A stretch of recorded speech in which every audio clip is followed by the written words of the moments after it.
मानहानि केस में कांग्रेस नेता राहुल गांधी को राहत, 13 अप्रैल तक मिली जमानत, तो सजा रद्द करने की अर्जी पर 3 मई को होगी सुनवाई।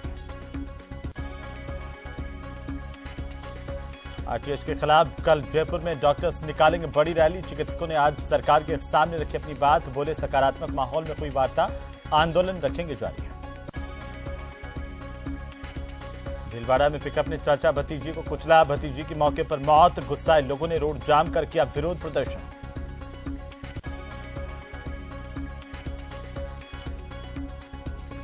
मुंबई में नीता मुकेश अंबानी कल्चरल सेंटर के उद्घाटन पर प्रधानमंत्री मोदी ने नीता अंबानी को दी बधाई, कला संस्कृति के संरक्षण के लिए दी शुभकामनाएं। देश दुनिया की कई हस्तियों ने की शिरकत।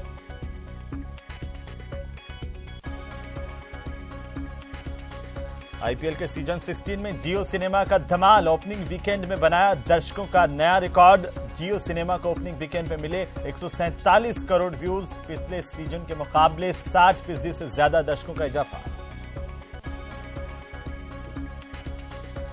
और न्यूज 18 राजस्थान के बादशाह बरकरार, लगातार 26वें हफ्ते भी नंबर 1 पर काबिज। प्यार और भरोसे के लिए शुक्रिया राजस्थान।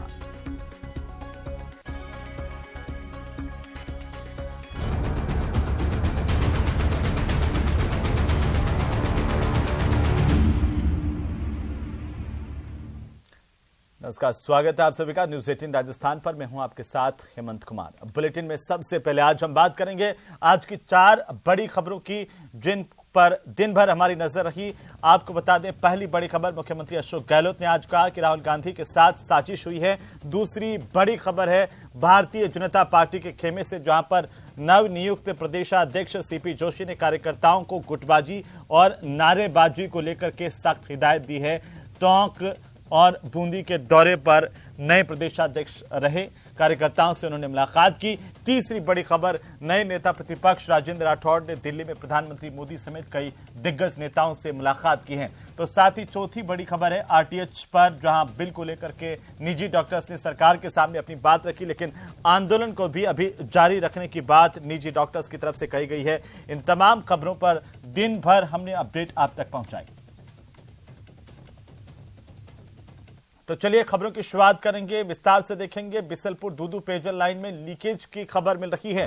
बड़ी खबर है इस वक्त की, टोंक के टोडा रायसिंह से इस वक्त की सबसे बड़ी खबर, जहां मोर गांव के पास में वॉल्व में लीकेज हुआ है। मेंटेनेंस फर्म की लापरवाही इसमें सामने आई है।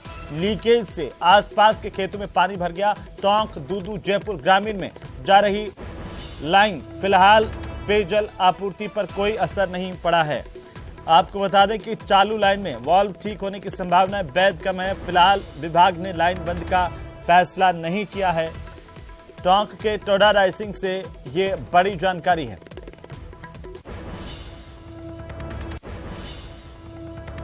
तो चलिए आगे बढ़ेंगे। राजस्थान विश्वविद्यालय का एक अजीबोगरीब फरमान आया है जो चर्चाओं में। आपको बता दें कि घूमर सांस्कृतिक कार्यक्रम के लिए परीक्षाओं को राजस्थान विश्वविद्यालय की तरफ से स्थगित कर दिया गया। विश्वविद्यालय के इस अजीब फरमान की चर्चाएं हैं। आपको बता दें, आजयू में सांस्कृतिक कार्यक्रम परीक्षाओं से क्या ज्यादा जरूरी है, ये सवाल इस आदेश के बाद उठने लगे हैं। आपको बता दें कि घूमर फेस्टिवल के चलते यूजी परीक्षाओं को रद्द किया गया। यूजी में 5-6 अप्रैल को परीक्षाएं होने वाली थी, जो रद्द स्थगित कर दी गई हैं। परीक्षा नियंत्रक की तरफ से यह आदेश जारी किया गया। आगे बढ़ेंगे। भीलवाड़ा से बड़ी खबर, जहां पिकअप ने चाचा भतीजी को कुचल दिया। सड़क हादसे में भतीजी की मौके पर दर्दनाक मौत हो गई। चाचा गंभीर रूप से घायल हुआ है। भीलवाड़ा के मांडल थाना इलाके की घटना है, जहां आक्रोशित परिजनों ने रोड पर जाम लगाकर प्रदर्शन किया। उसकी तस्वीरें आपकी टीवी स्क्रीन पर। आसीन बदनौर करेड़ा ब्यावर मार्ग को लोगों ने बाधित किया। सूचना पर पुलिस प्रशासन का जाब्ता पहुंचा। प्रशासनिक अधिकारी पहुंचे मौके पर। पुलिस परिजनों को समझा रही है। इस पूरे मामले को लेकर के समझाइश का दौर भी चला।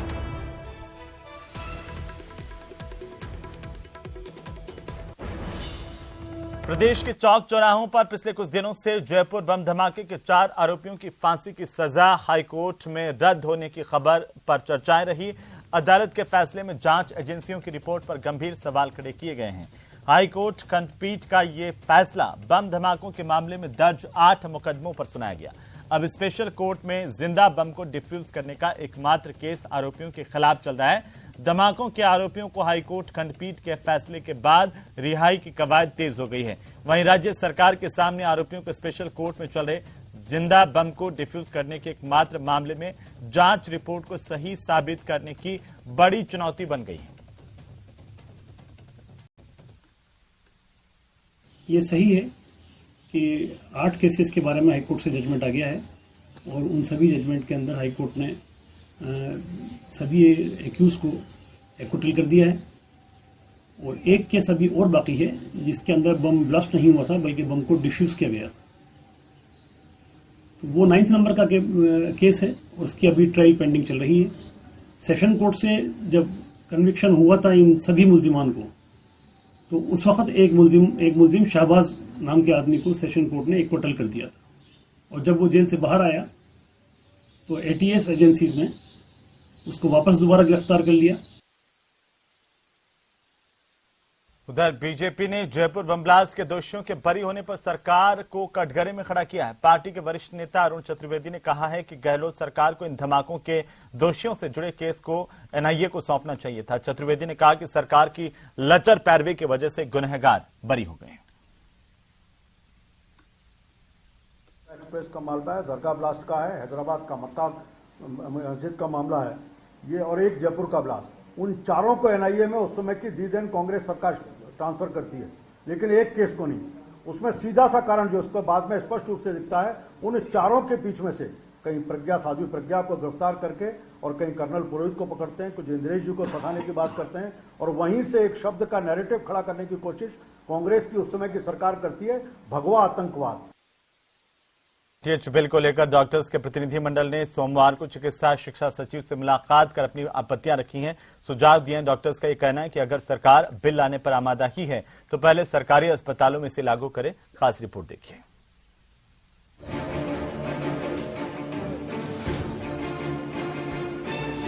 हड़ताली डॉक्टर्स की हुकार, पुनर्विचार की नहीं रही दरकार। हमारा स्टैंड नो टू आरटीएच था, नो टू आरटीएच है और नो टू आरटीएच रहेगा। पहले सरकारी अस्पतालों में आरटीएच लागू करो सरकार।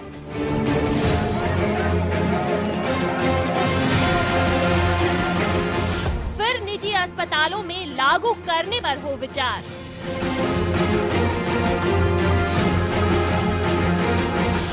4 अप्रैल को जयपुर में जुटेंगे देश भर के डॉक्टर्स।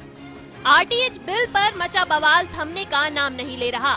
डॉक्टरों का एक धड़ा काम पर लौट चुका है, लेकिन निजी डॉक्टर्स बिल वापसी की अपनी मांग से टस के मस होने का नाम नहीं ले रहे। हालांकि वार्ताओं का दौर कब का शुरू हो चुका है, लेकिन परिणाम अब तक नहीं निकला है।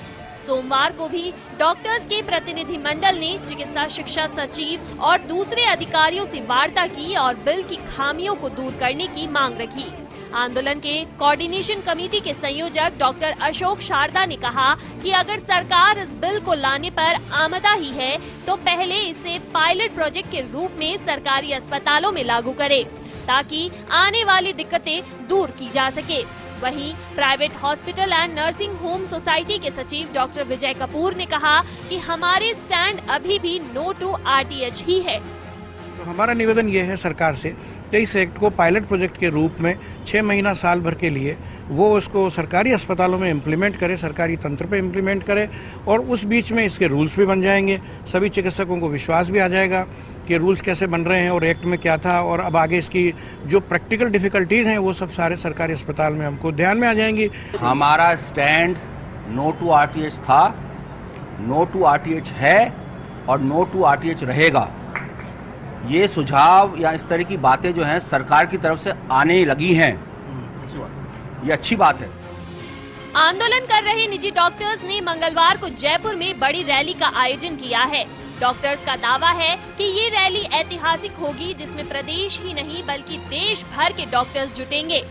ये जो रैली है this will be historical, unprecedented, एक अभूतपूर्व रैली होगी जिसमें न सिर्फ जयपुर, न सिर्फ राजस्थान बल्कि पूरे हिंदुस्तान के डॉक्टर्स, उनके परिजन और उनका स्टाफ पूरे दमखम के साथ इसमें जुड़ेगा। कि डॉक्टर्स जब एक जायज मांग कर रहे हैं तो किसी भी सूरत में वो झुकने के लिए तैयार नहीं है और सरकार के आला अधिकारियों को इस बात को समझना होगा कि एक नाजायज बिल को जबरदस्ती जायज बनाकर वो डॉक्टरों के ऊपर नहीं थोप सकते। निजी डॉक्टर्स का आंदोलन थमता नजर नहीं आ रहा है। हालांकि पहले की तरह रेजिडेंट समर्थन में कार्य बहिष्कार नहीं कर रहे हैं, तो सेवारत चिकित्सकों ने भी मंगलवार की रैली में शामिल होने का ऐलान नहीं किया है। अब देखना होगा कि कल की रैली का स्वरूप क्या होगा और सरकार डॉक्टर्स के सुझाव को कितना मानती है।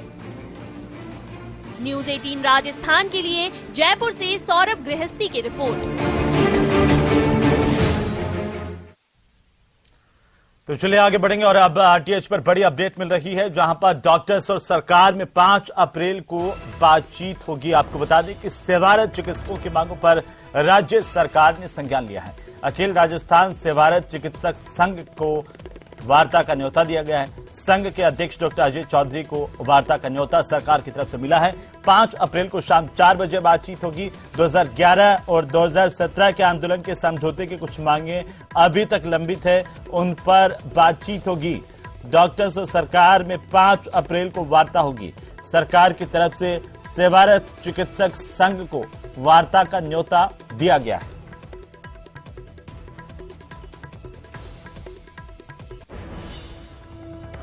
तो वहीं भारतीय कुश्ती संघ के अध्यक्ष बृजभूषण शरण सिंह सोमवार को मेहंदीपुर बालाजी पहुंचे और बालाजी के दर्शनों के साथ ही भगवान भैरव और प्रेतराज सरकार के चरणों में शीश नवाया, दर्शन किए। उन्होंने इलाके के विकास पर प्रसन्नता जाहिर की है।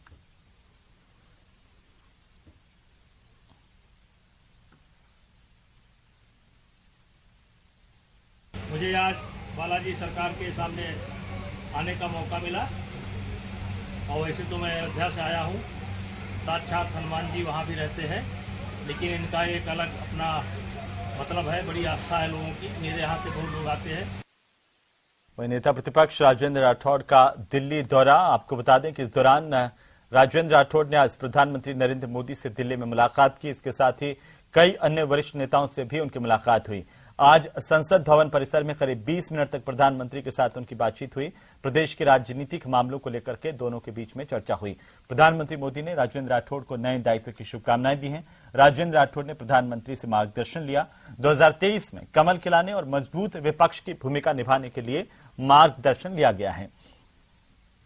तो वहीं नेता प्रतिपक्ष राजेंद्र राठौड़ के बेटे पराक्रम सिंह राठौड़ भी इस दौरान मौजूद रहे।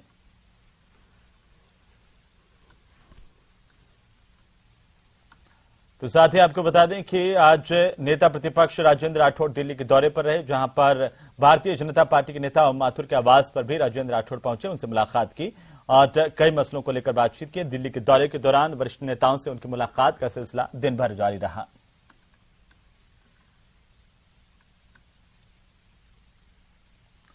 बीजेपी में चेहरे वाली पॉलिटिक्स अब बीते जमाने की बात हो सकती है, क्योंकि बीजेपी के नए प्रदेशाध्यक्ष सीपी जोशी के जरिए आलाकमान ने संकेत दे दिए हैं कि विधानसभा चुनाव में प्रधानमंत्री मोदी के चेहरे पर ही पार्टी चुनाव लड़ेगी और फोकस रहेगा केंद्र सरकार की विकास योजनाओं पर। यह खास रिपोर्ट देखिए।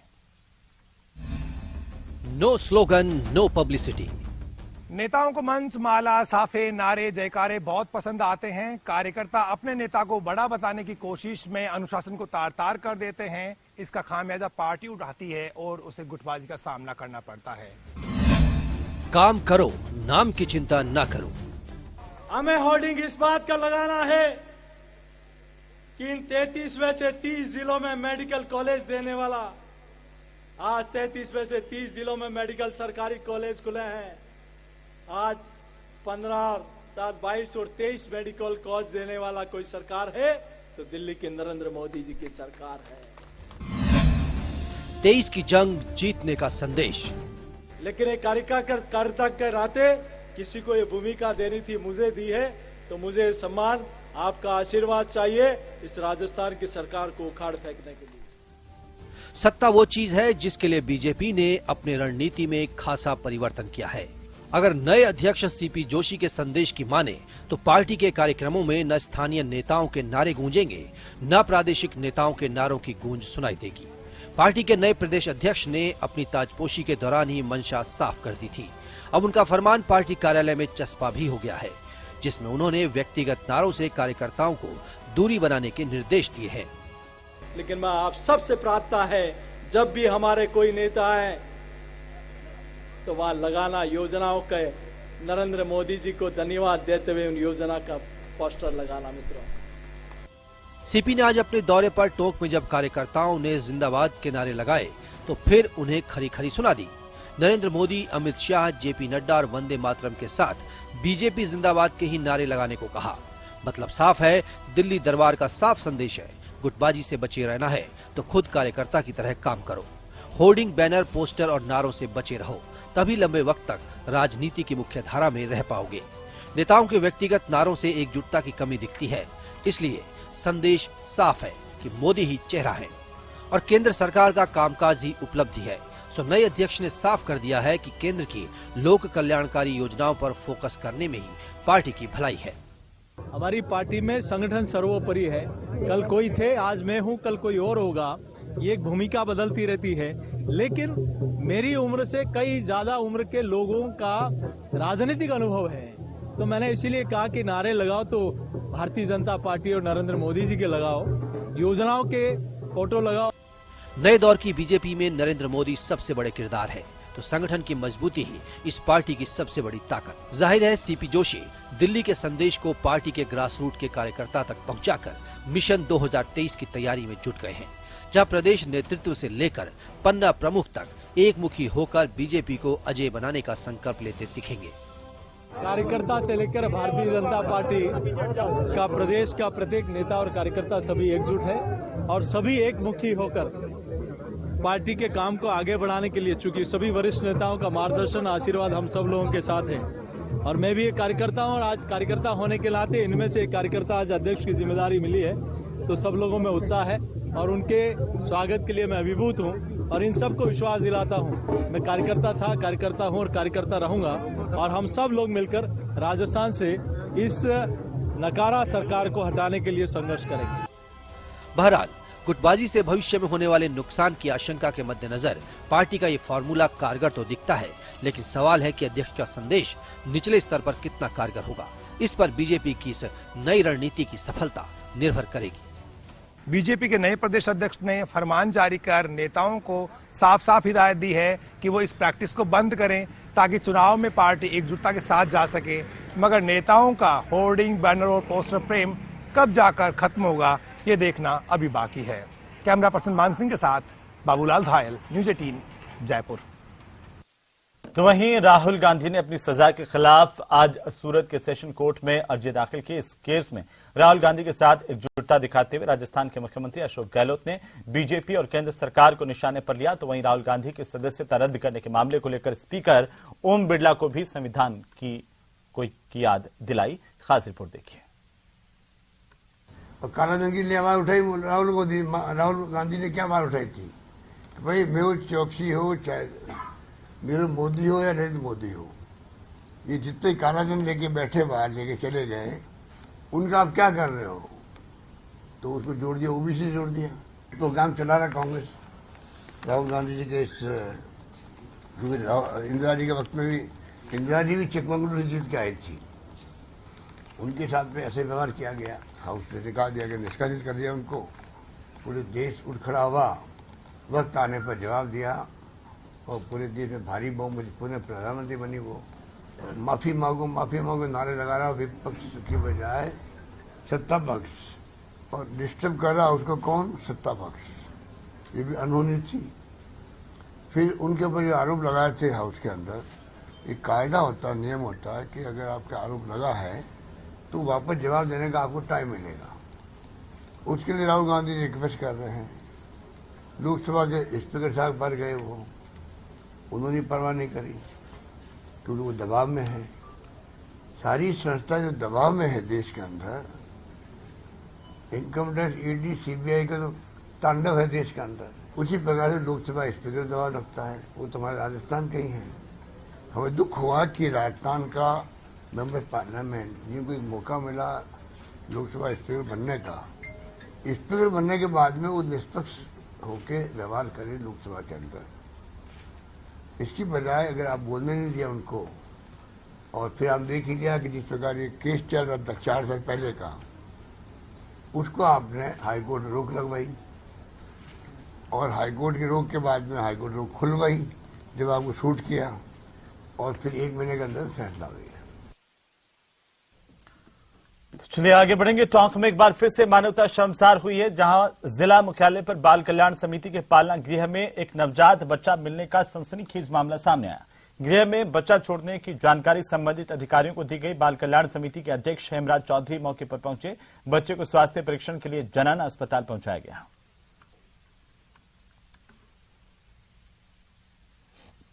किशोर गृह है, उसमें पालना गृह स्थित है। उस पालना गृह में 1.5-2 साल से लगा रखा है। पहली बार जो अनवांटेड बालक है, अज्ञात लावारिस, वो किसी में पालना गृह में छोड़ के गया है। तो पालना गृह की जैसे घंटी बजी तो आया ने सूचना दी, आया के बाद में आया ने संभाला। तो हमारे घर में पहली बार पालना गृह में कोई नया मेहमान आया है। अवांछित बच्चों को कोई जंगल में झाड़ियों में ना छोड़े, इसलिए हमने राजकीय किशोर गृह के परिसर में एक पालना गृह स्थित का निर्माण कराया है, जिसमें यदि कोई ऐसा बच्चा है जिसको कोई नहीं रखना चाहता तो वहां छोड़ सकता है। वहीं श्रीगंगानगर से बड़ी खबर, जहां पर 4 साल के मासूम बच्चे से दुष्कर्म का मामला सामने आया। रिश्ते में चाचा लगता है दुष्कर्म का आरोपी। यह आरोप है और 3 दिन पुरानी घटना बताई जा रही है। परिजनों ने आज इसे लेकर केस दर्ज करवाया है। रायसिंह नगर थाना पुलिस ने केस दर्ज किया है।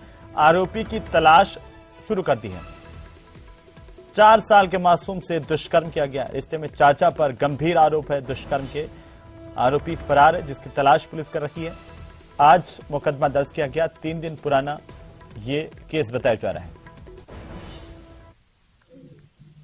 एक परिवार ने उपस्थित आकर ये रिपोर्ट दी कि उनकी बच्ची जो नाबालिग है, अल्पायु की है, उस बच्ची के साथ उसी के रिश्ते में चाचा लगने वाले व्यक्ति ने उसके साथ गलत काम किया है। इस पर तुरंत मुकदमा दर्ज कर लिया गया और तफ्तीश शुरू कर दी गई।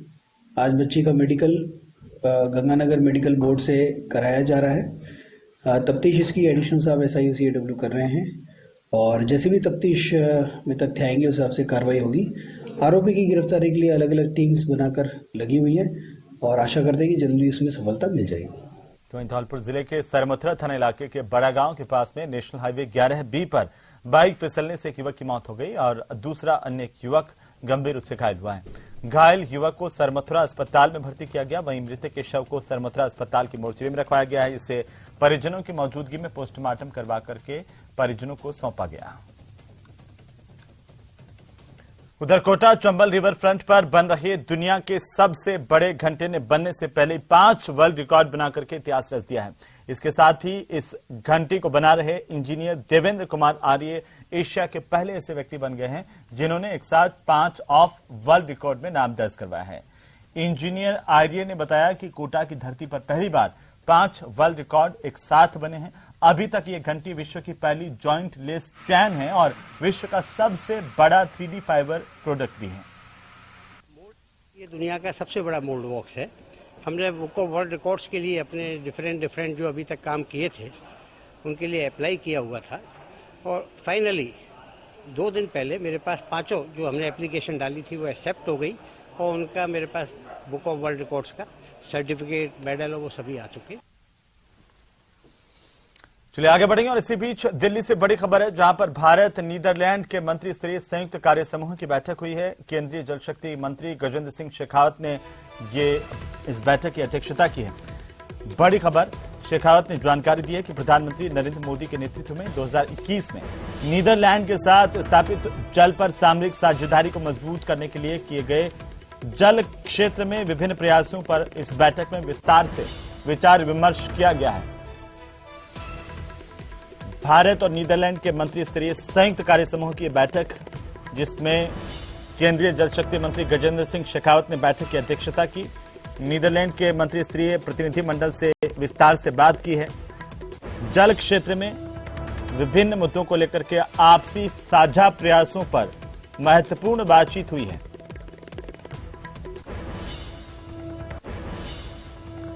और अब वक्त है कल की खबरों को जानने का। कल जिन खबरों पर हमारी नजर रहेगी, दिन भर लगातार अपडेट हम आप तक पहुंचाते रहेंगे। उसमें सबसे पहली खबर आरटीएच को लेकर के है, जिसमें आरटीएच के खिलाफ कल जयपुर में निजी डॉक्टर्स की तरफ से रैली का ऐलान किया गया है। निजी डॉक्टर्स रैली निकालेंगे, उस पर हम आपको पल पल की अपडेट पहुंचाएंगे। दिन भर इस पर हमारी नजर होगी, जिसमें डॉक्टर्स, परिजन, स्टाफ रैली में शामिल होंगे।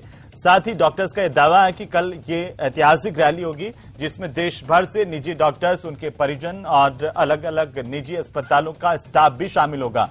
साथ ही कल की दूसरी बड़ी खबर जिस पर हमारी नजर होगी, जोधपुर हाईकोर्ट में केंद्रीय मंत्री गजेंद्र सिंह शेखावत की पिटीशन पर सुनवाई होनी है। शेखावत ने राज्य सरकार के खिलाफ याचिका लगाई है और इस पर कल सुनवाई होगी। इसकी अपडेट भी हम आप तक पहुंचाएंगे। तो तीसरी बड़ी खबर होगी कल की, भीलवाड़ा में बीजेपी पार्टी की ओर से जन आक्रोश महाघेराव कार्यक्रम का आयोजन किया जा रहा है। प्रदेश अध्यक्ष सीपी जोशी शिरकत करेंगे और भी कई बड़े नेताओं का पहुंचने का कार्यक्रम है, जिस पर हम विस्तार से आपको जानकारी देंगे। दिन भर इस पर नजर रहेगी। चौथी बड़ी खबर है, जयपुर में बीजेपी प्रदेशाध्यक्ष सीपी जोशी कल राजस्थान विश्वविद्यालय के छात्र संघ महासचिव अरविंद जाजरा के कार्यालय उद्घाटन में शिरकत करने वाले हैं। वहीं पांचवी बड़ी खबर है, जोधपुर में अखिल भारतीय विद्यार्थी परिषद जोधपुर महानगर का जिला सम्मेलन कल आयोजित होने जा रहा है। इस पर भी हमारी नजर होगी, पल पल की अपडेट हम आप तक पहुंचाएंगे। तो 5 बड़ी खबरें हैं कल की, जिन पर अपडेट हम आपको दिन भर देंगे। और इसी के साथ ही इस बुलेटिन में फिलहाल इतना ही। आप देखते रहिए।